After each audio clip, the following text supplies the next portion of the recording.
So, last month, I celebrated a milestone birthday. No, I did not turn 25, but 5. Yes, you heard me correctly. 5. A little over 5 years ago, with only 3 weeks left of my freshman year at Marist College, I was just about to turn 19. Everything, and I mean everything, was going exactly as it should. I was busily involved in many clubs and activities on campus while still doing quite well with my studies. In fact, I had just finished the 3.5-month-long new member process to become a sister of Alpha Sigma Tau sorority. I wasn't the type of person who would sustain a traumatic brain injury. I was a cheerleader for Marist for both the football and basketball teams, along with the competition team. I was involved with the Marist Ambassador program in charge of the recruitment and then the tours.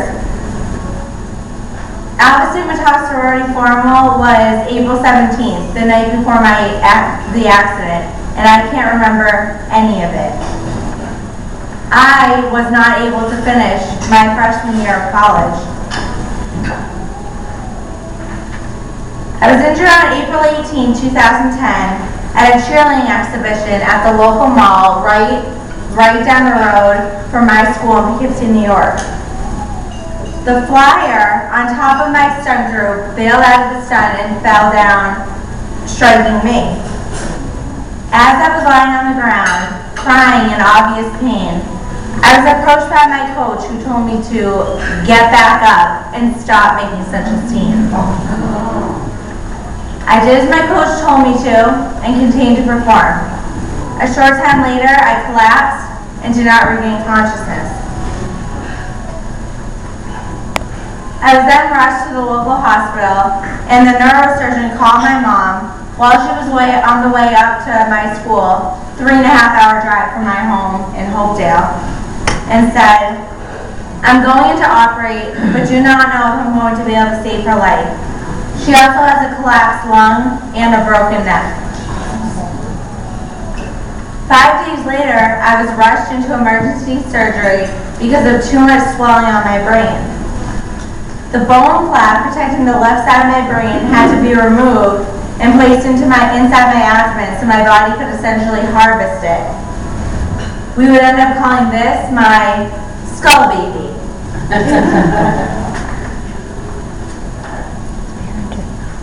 Behind you.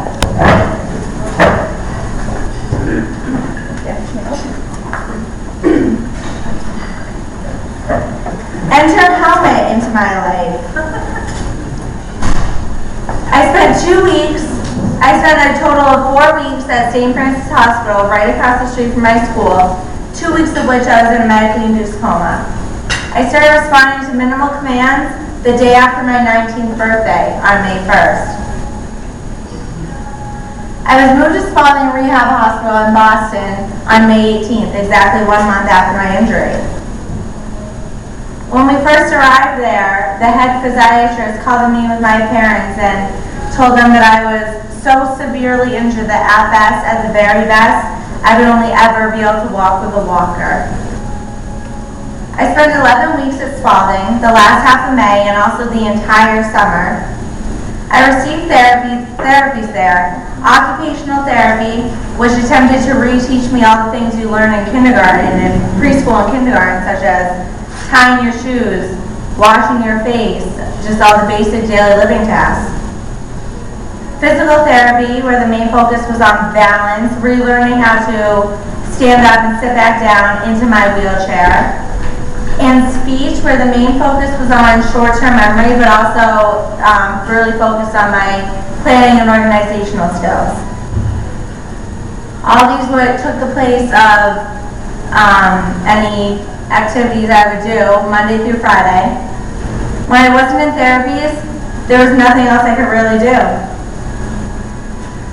Finally, after 11 weeks at Spalding, I was transferred to the last inpatient rehab hospital, Crotchet Mountain Rehab Center up in New Hampshire. 3 days later, on August 9th, I was brought back down to Boston to have the final operation on my brain. I returned to Caution Mountain to begin all my therapies up there, and the best part about it was no more helmet. I took part in very intense therapies there, including physical therapy, where the biggest portion of that was I was able to ride my big wheel tricycle all around the incredible campus up there. Occupational therapies, we would take trips to the Super Walmart to really, which is in the next town over, to work on planning or organizational skills, and speech therapies, again, where the main focus was on short-term memory, and I was able to take part in a cognitive group, which was extremely helpful. Once home, the third week of September, I continued with my outpatient therapies at a rehab facility right down the road for an additional 6 months. From that point, I was introduced to a neurological chiropractor down in Rhode Island, and I would see him 3 to 4 times per week until I finally returned to school in August of 2011. In total, I've had 4 operations on my head, a tracheotomy so I could breathe, a feeding tube, an operation to remove a filter out of my groin, which had been placed there while I was in the ICU to prevent blood clots from traveling to my lungs. I had to wear a neck brace and helmet for my entire time at Spalding, 11 weeks.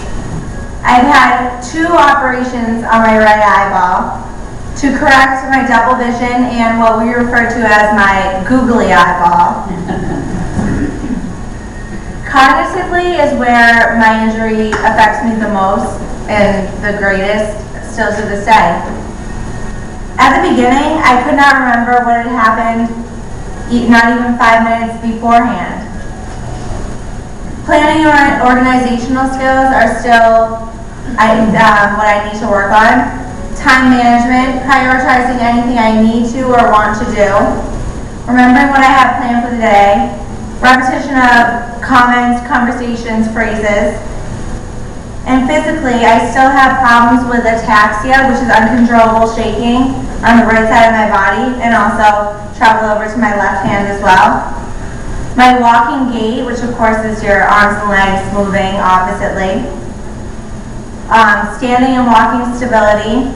Balance, endurance. I become tired much more quickly and more easily than I ever did before my injury.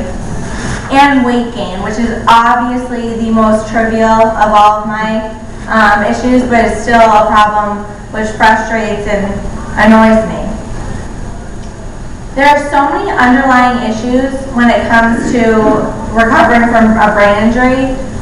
The emotional toll and financial burden it placed on my family are 2 things I would never want any family to have to endure.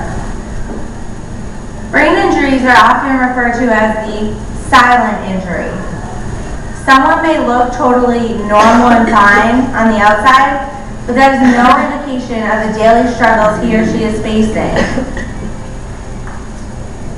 Many people are afraid and can't deal with it. So many of my so-called friends were no longer there for me.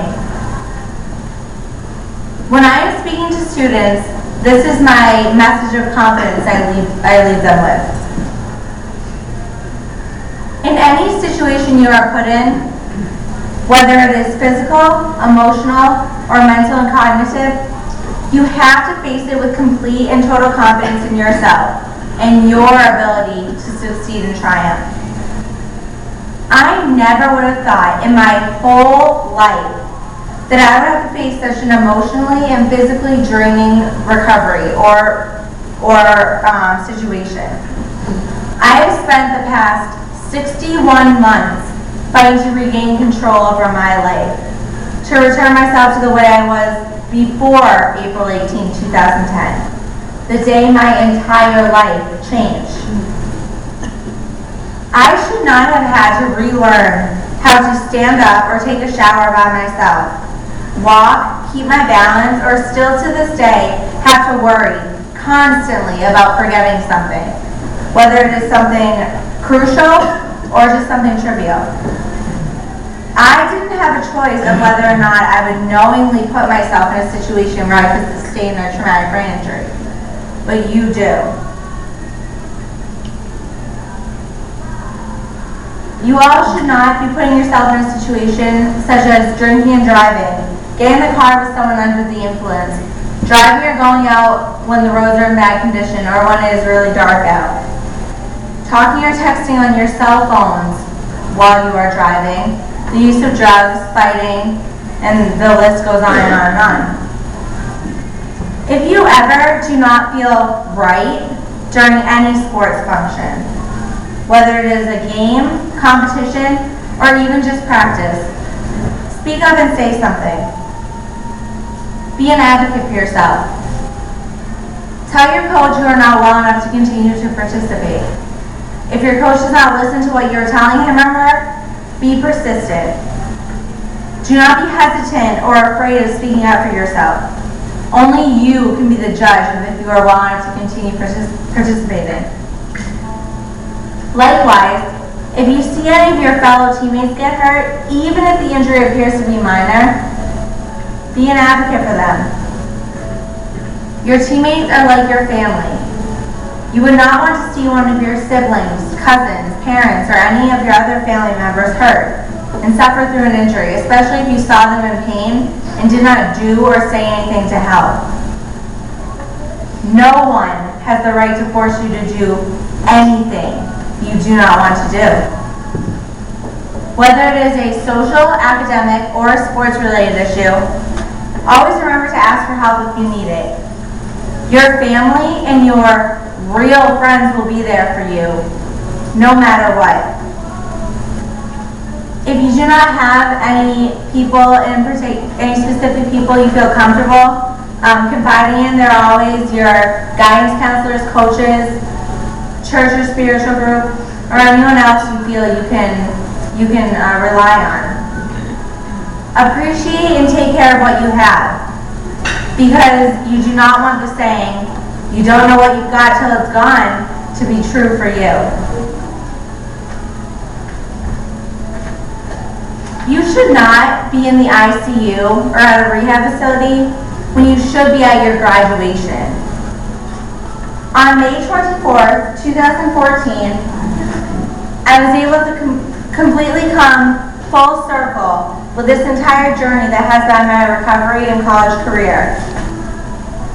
I graduated with a degree in communications, radio, TV, film, concentration. A year later than my originally planned graduation year, but hey, that's okay. I was able to trade in my crash helmet I was rocking at the end of freshman year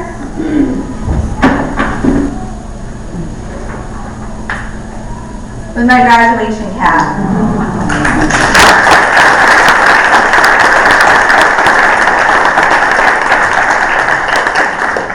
Things cannot and will not always go the way we plan, but it's on the way we react to what the outcome is.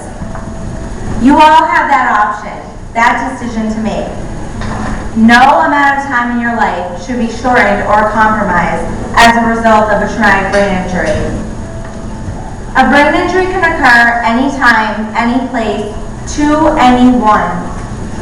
The only surefire way to lessen the epidemic that brain injury has become is by education, advocacy, and prevention, which I have found through the BIA-MA.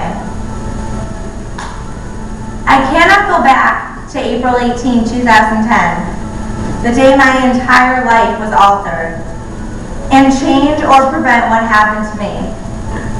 I can, however, continue on with what has become my mission, to help bring about awareness to and prevention of brain injuries.